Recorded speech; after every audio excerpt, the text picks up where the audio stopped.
Yeah, there's no doubt about it. His last quarter with 13 possessions, but I just thought his work rate in the whole game was fantastic, and the clearance numbers and just to wait and get the ball out under that extreme pressure is just phenomenal. And we all sit there and just you look at each other after the game and say, that's why he's a champion of the game. When the game's up for grabs, big moment, he delivers, and he does it time and time again. Brett, you're never really out of the game, but to come from behind, how much does that please you?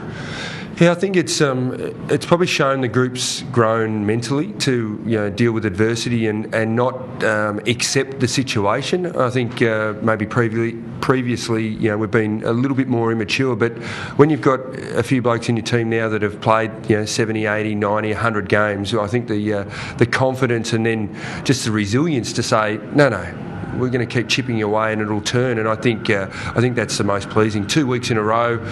Probably last week we had a lot of shots at goal and really hurt ourselves, but this week it was game on. It was a tough, no space, hard to get a kick. We had to just keep willing ourselves, and we did. Your forward 50 pressure as well. I think you're ranked number 1 for defensive forward 50. That's pretty phenomenal. Yeah, it's. I think we've seen. I suppose there's so many aspects of the game that you can look at, and I just sort of look at, I suppose, Eddie Betts as an individual in that area of the game, which we ask players and we expect so much of them. And Eddie to have 5 and 7 tackles in the last couple of weeks, and to everyone's talking about he shouldn't be in the team and things like that. That's why I think you're allowed to keep the ball in there, and he's done a great job for us over the last couple of weeks. But I thought he got his reward tonight for the hard work that he did. He got the 4 goals, which was, I think it's great for him personally. Do you think Satanta has kicked an easier goal for you tonight with that mix-up at the interchange with the Swannies? Not take away anything from Betts' win, Betts' goals and Judd's performance, but that goal was probably the litmus paper that turned the game around. Yeah, it probably gave us a little bit of breathing space when the game was really, really tight. I wouldn't say it was an easy goal because we'd seen players miss goals from our side of the coin a bit closer than that. So it's still a tough goal, but I think the way he got it was, it was because of a free kick, and it wasn't an incident on the field. It was more what happened off the field. How satisfying was this when the last time the Blue Baggers sang this song in this town? You were playing. It's been a long time between drinks. It must be terribly satisfying for you, Fred. It is. It's. I think it's more of a. I suppose that you don't want to go with history against you all the time when you play teams and that, but it's just a good one that we've finally got rid of, and I think it's just more of the growth of the group. We take on Sydney, who are renowned, I suppose, just one of the hardest teams in the competition. It doesn't matter where you play them, it's hard to get a kick, and the way they play, to come up here and play them in these conditions and get the result, I think is the most pleasing. I reckon you would have lost that game last year, 17 points down in the win against the side like that. Maybe. It would have been, the chances of letting it slip. Thinking that, in the dry, is it worth 17 points? That could have been equivalent to maybe 30, 35 points in the dry. So, I think it's full credit to the group. I thought the way we moved the ball really helped the Swans a little bit more from our back of centre to forward of centre, and when we corrected that at half time, I think it was the big thing that turned the game. Brett, sorry if you've answered this already, but how much do you think the result from last year against the Swans was a factor tonight? Maybe for the group. I know Chris spoke to the group after I spoke to him at three-quarter time, so he might have said something in that huddle, but I haven't heard anything. No one really talked about last year's final. We didn't want to go down that path. It was a different venue. It's a different coach for them, different captain, different players for us. So we didn't even want to, go down that path. So we didn't even talk about it all week. We spoke about the 4 points that were up for grabs. They finished higher than us last year. That was our motivation to take them on. Your thoughts on No goal tonight when he moved on? Sorry? Your thoughts on the price gives?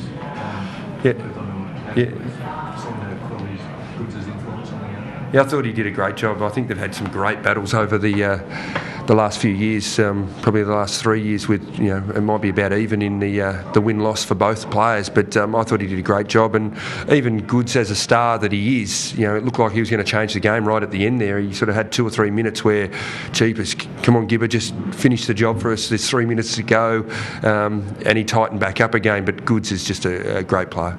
you mentioned Eddie before and sort of persevered with him, but it must do wonders for his confidence, that influence he had in the third quarter. Yeah, it does. I think he got a reward, and I think just to see that sometimes you've got to work defensively and do things that are for the team, and then you get the reward individually, and it's great to see that from an individual. And it won't be just for him; it'll be some of the players that are watching at our football club that are in the reserves to say, just keep chipping away. How close was he to shaking hands with the coach at the Bullheads? No, it's a fair way off that. We sit second. It's amazing, though. It depends. The number one indicator for, I suppose, pressure is forward 50 tackles, and he sat 2 weeks ago third in the competition, and here we all talk about, no, he's not doing his job. Well, that's what the media think, he's not doing his job.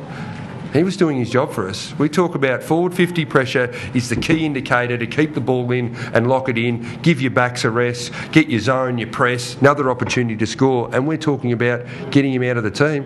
Well, not too many players sit there, and maybe after tonight he might be the number one player in the competition. I don't know, but I think we've been very hard on him. Brett, you talk about the tackling in forward 50, but generally even around the whole ground. I mean, I think you out-tackled by number 14 tonight. To out-tackle Sydney. Yeah. Yeah, it was 16. It was 104 to 88, and it was something that we made a focus on. We knew that their pressure would be enormous, and they're renowned for it. They don't give you time and space, but to the boys' credit, they just kept tackling and tackling. So I don't think we've been out tackled this year as a team, and we want to continue that next week as well. This win for how long? They don't like. Oh, it's a hard one. I think just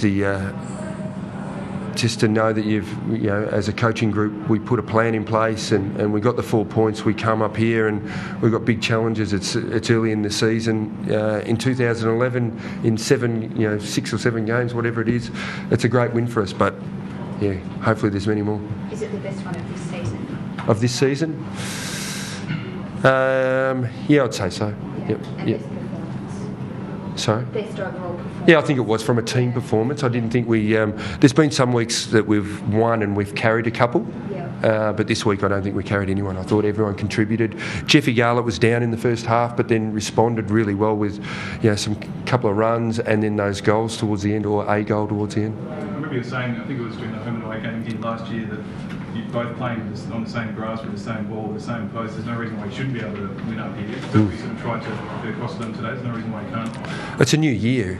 It's 2011. So if we keep looking back at the past and, we played finals and we finished 8th, we don't want to do that. We want to talk about what we're going to do in 2011. We have different KPIs.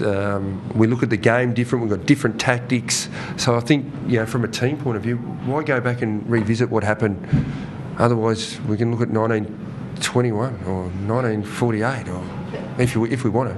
One thing you would acknowledge, though, that the best teams in the competition don't have hoodoos. And they don't That's have a fair. hoodoos that Yeah, last for 7 years. No, that's a fair point. I think we haven't played Sydney at the cricket ground a lot over the last few years, but yeah, generally you're right. You don't have hoodoos against teams anywhere if you're going well, and yeah, hopefully we don't have any in the future. From a drafting point of view, I mean, Carlton and Sydney have had different philosophies in the past 6 or 7 years due to circumstances, but is tonight, Carlton having had so much trouble against Sydney in the past, tonight a win for the draft over, say, a trade or a recycle? Oh no, I think I sort of didn't really take it into consideration really, because we've got Dugan, who's a 26-year-old this year, and we've got Laidler from Geelong, so they've really contributed enormously for us this season so far. So we're not sort of looking at the draft and the trade and all that to say who wins that battle. It's more the 22 that we put out and the result.